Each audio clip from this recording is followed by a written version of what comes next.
जेवण तयार आहे, जेवण करून घ्यायचं का?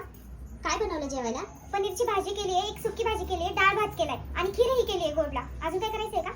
आई तुम्ही कशाला झाडू मारताय? मी मारेन ना झाडू. द्या बरं इकडे तो झाडू. आई ते चांगलं वाटतं का मी असताना तुम्ही काम केलेलं? तुम्ही फक्त आराम करा, मी मारते झाडू. आई कोणाचे कपडे धुवायचेत का अजून? मी कपडे धुवायला चालले. नाही आणि मशीन मध्ये घाल कपडे. आई मशीनमध्ये नाही चांगले निघत कपडे, मी धुते ना हातानेच कपडे. अहो यात छान दिसायचं काय? मी फक्त साडीच तर घातली. घरात सगळे इकडून तिकडे पाहुणे येतात. बरं वाटतं का ते मॅक्सी मध्ये? नाही ना, म्हणून मी साडी घातली. आई मी आता झोपायला चालले आणि हो तुम्ही काळजी करू नका, मी सगळ्यांच्या आधी उठेल. सासूबाई बोलवलं. नाश्त्याला काय बनवलं? पांढरा भात आहे ना रात्रीचा, मस्त त्याला कांदा टोमॅटो टाकून फोडणी देऊन परत ते. हा घ्या ना मग एक दिवस झाडून. रोज तर मी झाडून घेते ना, एक दिवस तुम्ही घेतलं मग काय झालं? तिकडे काच राहतो का तिकडे तिकडे? आता ते वॉशिंग मशीन चालू करायला सांगा. मी काय रोज रोज हाताने कपडे नाही धुवू शकत. एक दिवशी तुम्ही धुवून बघा मग कसं वाटतंय सांगा. तर साडी बिडी घालत जाय एखाद दिवशी घरी. मला काय ताज झाला ठेवलाय का साडी बिडी घालायला रोज? कुठं जायची साडी घालून मला? सगळे घरातली कामं करायला लागते. कुठं साडी घालून मी घरात? मी ना आता झोपायला चालले. मला सकाळी उद्या 12च्या आतमध्ये कोणी उठवायचं नाही. मला झोप पाहिजे, मला आराम पाहिजे. कुठं निघाले? ते हागले त्याचं दुकान धुवा पहिलं.